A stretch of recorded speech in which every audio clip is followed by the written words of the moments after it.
Bienvenue, c'est Samir, on est sur TPMY. Aujourd'hui, on va parler effectivement de l'actualité de TPMP. Alors, c'était concernant l'animateur Stéphane Plaza. Bon, j'avais vu l'information bien avant, hein, ça date d'il y a une semaine, mais je savais que sur TPMP, ils allaient en parler, donc je me suis dit autant attendre que ça soit abordé par l'émission pour réagir là-dessus et donner mon analyse. Euh, mais avant, je vous invite à me rejoindre sur mes réseaux sociaux, liker, partager, vous abonner, me rejoindre sur Twitch, qui est une autre plateforme comme YouTube, mais qui est en live. Donc, je ne peux pas vous dire quand est-ce qu'il y a les lives, mais généralement quand je reçois un invité et que je l'interview, c'est sur Twitch. Puis c'est rediffusé sur YouTube, ou généralement je fais aussi des lives pour vous répondre à vos questions ou pour jouer aux jeux vidéo, souvent jeux de vidéo d'horreur. Alors si vous me prenez pour un homme courageux, je vous invite à pas aller voir quand je joue à ces jeux-là. Euh, Une fois ceci dit, alors, avant de démarrer, j'aimerais juste préciser que de partager, de ne pas hésiter surtout à partager les vidéos sur Palmade. J'ai pu remarquer que il y avait des soucis, hein, on essayait de démonétiser les vidéos sur Palmade. C'est étrange. Donc il y a pas mal de censure sur Palmade. Voilà. Sinon, voilà, on va démarrer tout de suite. Alors, qu'est-ce qui s'est passé avec Stéphane Plaza? Stéphane Plaza, c'est l'animateur qui est connu sur les logements, hein. Il trouve des logements, machin, etc. Il est connu, hein. C'est vraiment l'animateur star de M6. Donc voilà, écoutez ce qu'il y a à dire. Qu'est-ce qu'on reproche à Stéphane Plaza? Parce qu'on a envie de savoir. C'est quand même un truc de... C'est une enquête de Mediapart qui est sortie et qui a le témoignage de 3 ex-compagnes de Stéphane Plaza qui en fait lui reprochent de les avoir menacées, Voilà. violentées et d'avoir eu un comportement vilipendant. Ces témoignages qui sont à prendre au sérieux, cette enquête? Il y a 3 témoignages qui sont quand même bien étoffés. Il y a des SMS quand même que Mediapart a visionné qui peuvent, en tout cas qui ne démentent pas ces informations. Il y a une main courante qui a été déposée par l'une d'entre elles. Donc il y a... Pour moi, face aux accusations, tu peux accuser, etc. Chacun peut dire ce qu'il veut. Maintenant, les SMS, pour moi, ça reste une preuve. C'est sûr que si demain, tu as la personne qui vient et qui te dit « Ouais, mais tu m'as quand même fait ci, ça, ça », et que l'autre en commentaire dit « Ouais, mais, ouais, machin, etc. », c'est une preuve. La parole, moi j'ai envie de te dire, c'est chacun peut inventer ce qu'il veut. Mais là, techniquement, il avoue avoir fait ça, parce que je sais pas s'ils vont vous montrer là le passage de ce que les femmes écrivent dans les SMS, mais attendez. La tuer si elle voyait un autre homme et l'aurait mordu à 2. Bon, il a précisé que si elle voyait un autre homme, ouais, bon, c'est pas, pour moi ça c'est grave quand on connaît le pédigré de la personne. Si tu dis, ouais, mais franchement, tu vas voir un autre homme ou une autre femme, je te... Ouais, bah bon, ça, j'ai envie de te dire, tout homme, toute femme se dit ça, tu vois. 2 reprises, très fort au niveau de la cuisse. Et à la suite de ça... Alors moi, juste le truc, c'est comment il s'est mis à 4 pattes, tu l'as mordu à la cuisse. C'est de fou, c'est... J'étais pas là. J'étais pas là à ce moment-là. C'est chelou, quand même. Et elle a d'ailleurs déposé une main courante en septembre 2022. Alors, c'est quand même... Il y a un truc important. Alors, si elle a posé une main courante, voilà. C'était pas sorti. Non, c'est pas sorti. Après, une main courante, c'est pas une plainte. Hein, c'est pas un dépôt de plainte. La première jeune femme dit qu'elle n'a pas déposé plainte parce qu'elle avait peur de la surmédiatisation de l'affaire. Mais ils ont constaté les morsures? Alors, pas les morsures, par contre, les fractures de la première jeune femme, oui. Voilà. Alors, et lui a déposé plainte également? Oui, lui aussi, il a déposé plainte. Alors, non, lui, il a posé plainte pour harcèlement. C'est ça. Donc, avant que ça sorte dans la presse. C'est ça. Gilles. Oui, lui, alors on prend au sérieux ses témoignages, mais lui, il évoque de manière très vive, hein, via ses avocats. Il dit que ces 3 personnes veulent lui porter préjudice. Déjà, moi, alors, je vous mens pas, mais Stéphane Plaza, il n'était pas censé être, disons, arc-en-ciel. Je me rappelle qu'il avait expliqué qu'il était en relation avec un homme, donc ça me paraît... Enfin, je ne comprends plus rien, moi, à l'actualité. Franchement, c'est une dinguerie. Maintenant, on ne peut pas reprocher... Je suis désolé, il y en a qui vont pas comprendre ce que je vais dire. Je comprends.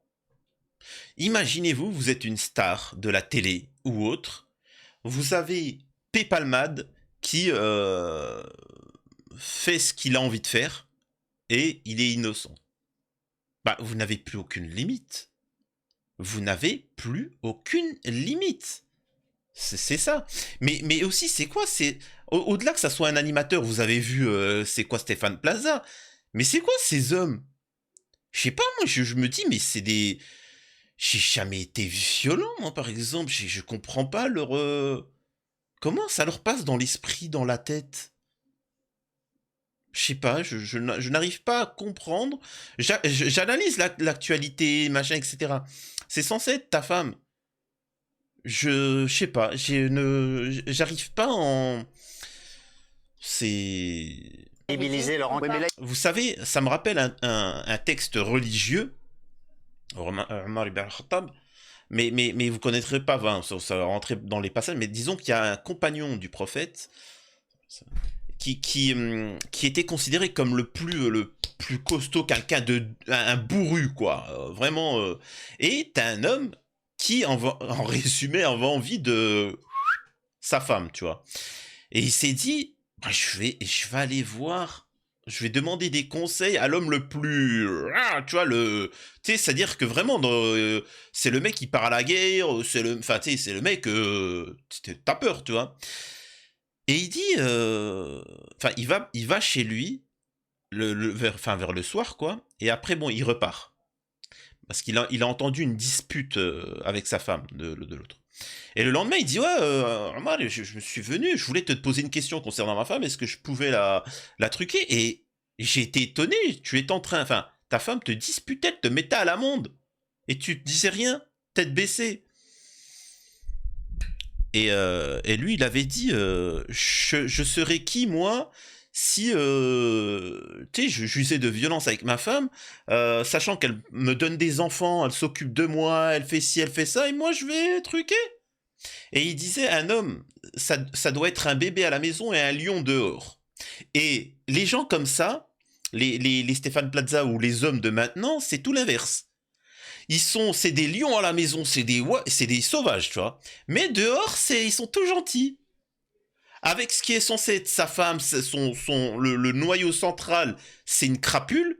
Mais avec des inconnus dehors, là, il fait le gentil. Les valeurs sont totalement inversées. là, il peut les attaquer, Stéphane Plaza. Il peut les attaquer tout à fait, absolument. C'est ce qu'il va faire, je pense. Pour, atteinte à la vie privée, absolument. M6 a réagi, parce que c'est vrai. Alors là, déjà c'est intéressant à savoir ça, là, ce qu'ils viennent de dire, parce que Mediapart a révélé les SMS de Stéphane Plaza avec son couple, etc. Donc déjà, moi, ça c'est intéressant, parce que je sais que je ne le ferai pas ça dans mon livre. Je ne révélerai pas ou en substance, hein, je vais relayer les informations, parce que j'ai interviewé aussi les personnes en question pour mon livre. C'est-à-dire que je vais sortir le livre sur Verdez, mais je vais pas vous retranscrire les messages, les trucs comme ça et ainsi de suite. Je laisserai au pire les personnes en question témoigner, hein, parce qu'il y a le livre, mais après il y aura les témoignages et ainsi de suite. Donc voilà. C'est vrai que ça fait quand même c'est quand même une grosse affaire, ça fait un pataquès comme dit GG. Il déclare prendre acte de la contestation formelle de Stéphane Plaza des faits qui lui sont reprochés et des contestations juridiques qu'il a engagées.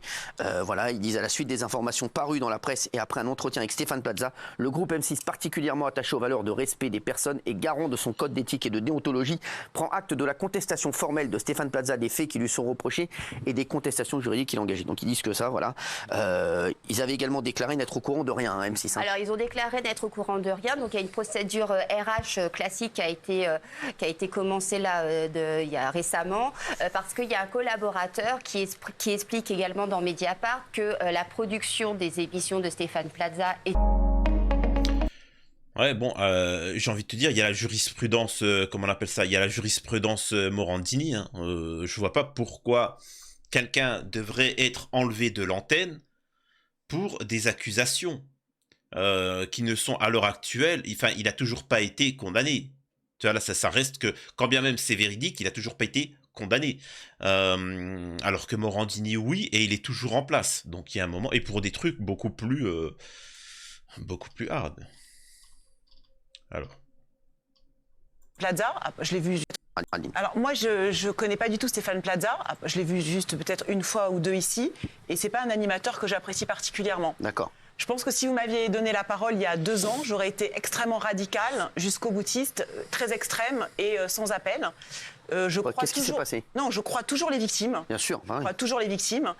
Mais dernièrement, je trouve que malgré tout, la libération de la parole des femmes, et en particulier sur les hommes connus et très médiatisés, a fait beaucoup de mal aux vraies victimes, à la libération de la parole des vraies victimes, celles qui poussent vraiment les portes des commissariats, qui sont des vraies victimes, qui ont peur d'y aller. C'est ce qu'a dit Luc Besson, samedi soir. Il a dit Luc Besson, pour 99% de femmes, de femmes qui sont vraiment des victimes, il y en a 1% qui font mal aux 99%. Benjamin Mendy avait 7 femmes. D'ailleurs, Luc Besson sera notre invité demain. Et il y a eu un non-lieu.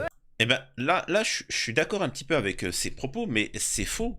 C'est faux ce qu'elle dit. C'est-à-dire que c'est pour les personnes médiatiques, etc. Non, bien au contraire. Ça touche vraiment tout le monde. N'importe quelle femme peut raconter des bobards pour nuire à son ex ou autre. Et c'est pour ça que je suis pour, moi, la proposition de loi qu'avait fait le président de la Corée du Sud. Et j'ai bien dit la Corée du Sud, pas la Corée du Nord. C'est-à-dire que si il s'avère qu'une femme a menti sur ces propos-là, elle prenne 20 ans de prison. Alors, il y en a qui vont me dire, oui, mais c'est extrême. Alors, il faut savoir que quand tu fais 20 ans, tu ne fais pas 10 ans, tu fais à peu près 8-7 ans. Mais bon, vous allez me dire, c'est machin. Mais il faut savoir tous les drames qu'il y a eu dans la vie. Quand tu es accusé de trucs comme ça peut aller très loin.